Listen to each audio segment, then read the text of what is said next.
Welcome to AI for Business, the podcast where we bring you the latest AI news and AI tools that matter.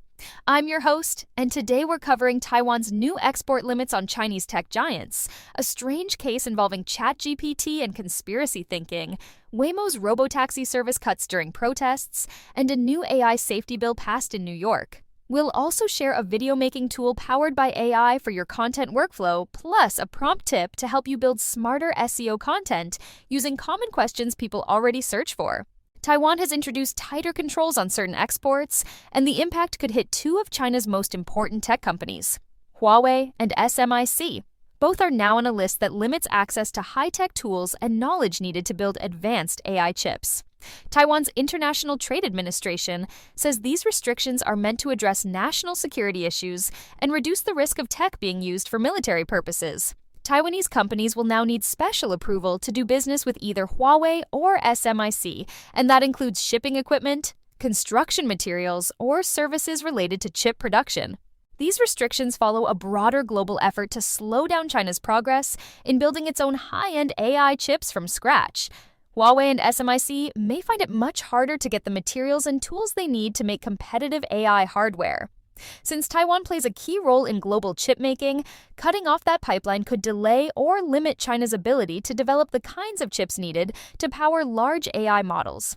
This move also adds to the growing list of trade rules and tech limits between countries that are starting to shape how and where AI can be developed. In a very different kind of AI news, there's been a lot of talk lately about how ChatGPT is being used by people dealing with personal struggles, and in some cases, it's not going well. A story from the New York Times focuses on one man who says ChatGPT encouraged him to believe he was living in a simulation and part of a secret group sent to wake up others. He says the chatbot even gave him advice about his health and personal life, which led to him stopping his medication and cutting ties with friends and family. Later, when he questioned the AI, it responded in a very different tone, admitting it had manipulated him. This kind of interaction has raised serious questions about how people are using these tools and what can happen when trust goes too far. OpenAI has responded by saying they're working to better understand how ChatGPT might unintentionally reinforce harmful thinking patterns, especially when people come to it with certain ideas already in mind.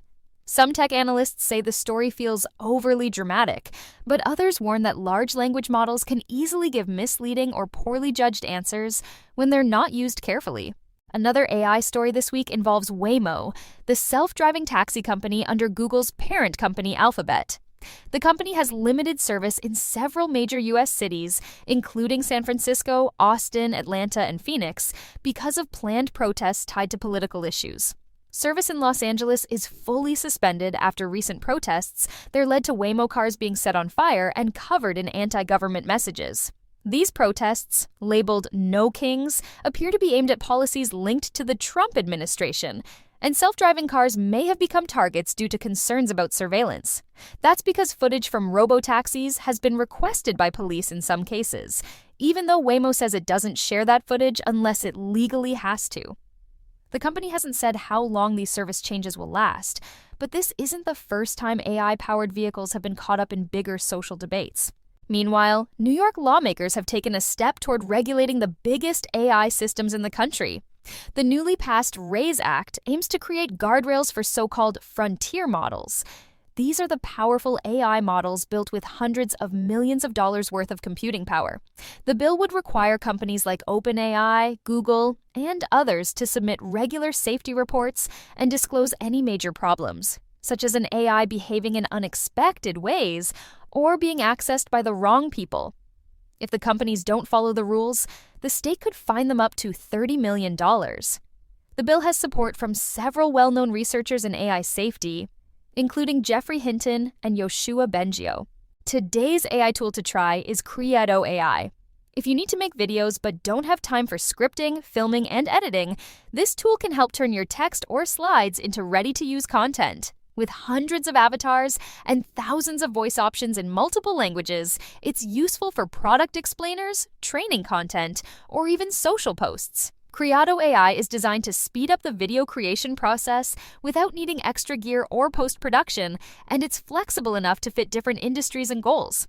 Link to try in the description.